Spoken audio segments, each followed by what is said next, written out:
more to their number. So there were numbers. But as they teach in research, they talk about qualitative and quantitative. Hiyo ni kizungu mingi. Qualitative and quantitative. Quantitative is the numbers mentioned here. Qualitative is those numbers. Are they just numbers, or there is more in those people who are in the faith? And when we look at the numbers that came into the Christian faith, there was a lot of quality. So the growth is not just quantitative, it is also qualitative. Because we see not just growth of numbers, we hear about healing. We hear about a prayerful group, meaning that they did not just preach a message that was skin deep. They preached a message that came from their hearts, that came from their souls. Remember Jesus teaching us how we should love God with our minds, with our hearts, with our souls, with our physical bodies. That is the strength. That is what was happening. And that's why even when they were subjected to persecutions, they still remained strong, because the faith they had was qualitative. Yes, we need numbers to be added, but it's not just mere numbers.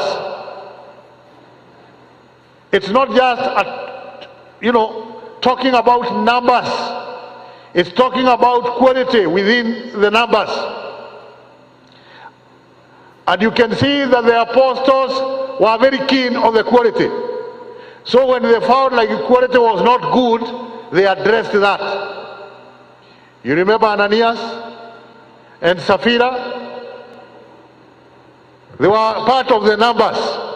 In the quantity, they were counted. Mr. and Mrs. Ananias. They were in the numbers. But when it came to quality, something went wrong. And you remember that story. Ize mutio horo wa Anania na Sapphira. Ize matia kire na baine no ya nenehete muno. No tondu quality ndiari njega. Na kanitha ucio wake ambiriria no wendaga kurora quality. Nikio Anania na Sapphira matwarirwo magikinya. Tondu quantity mari ayo no quality matiare ayo. Koguo gikeno gitu tukikungwira miaka igana. Of course, numbers must be celebrated. When missions work started in Chogoria, I have read and reread that history.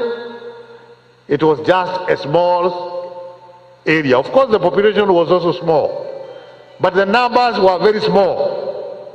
For a number of years, there were very few churches, very few schools, very few members, very few men, very few women, very few weddings.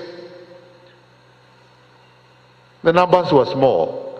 But as time went on, there were more and more. There were new structures, new churches, a hospital, schools, and more Christians were being baptized.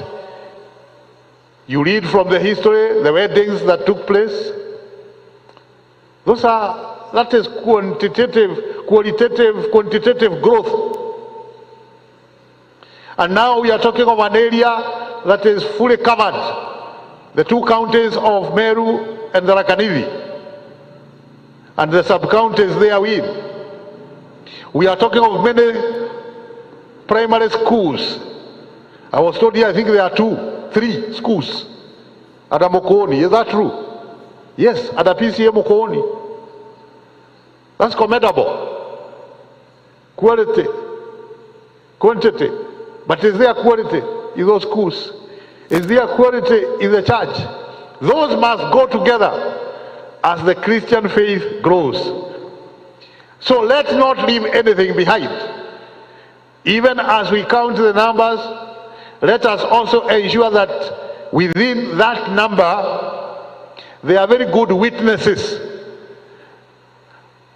The quality was good in the Acts of the Apostles, and that's why when they were subjected to persecutions, they withstood the persecutions because the quality was good. If it wasn't good, they would have denied the faith. Adwaya kiambĩrĩria nĩ manyarirwo mũno korwo wĩtĩkio warĩ haha igũrũ nĩ mangĩatiganire namo, nĩ mangĩoigire mararĩ na wĩtĩkio ũngĩ. Maũndũ maritũha mũndũ nĩ atiganagĩria. Tene gĩthomo kĩaritũha andũ nĩ maregaga gĩthomo na makoiga gĩthomo ti thurarĩ. Nĩguo ndaiguaga kweragwo ndimenyaga moigaga ti gĩthurarĩ nĩkĩ. Nĩguo moigaga ndigũthoma rĩngĩ gĩthomo ti thurarĩ, agatigana nakĩo. Kũrĩa gwitũ Karatina kũrĩa njiarĩtwo andũ nĩ maregaga gĩthomo, na kwarĩ mũndũ wakĩte nyũmba ya ngoroba 3 Karatina, na harĩa igũrũ for reasons I don't know akaiga kanũgũ hau igũrũ etagwo Mũgambi. Koguo akĩte nyũmba na yarĩ na kanũgũ harĩa igũrũ, kalikuwa kamefungwa hapo kanyani, niko getagwo igũna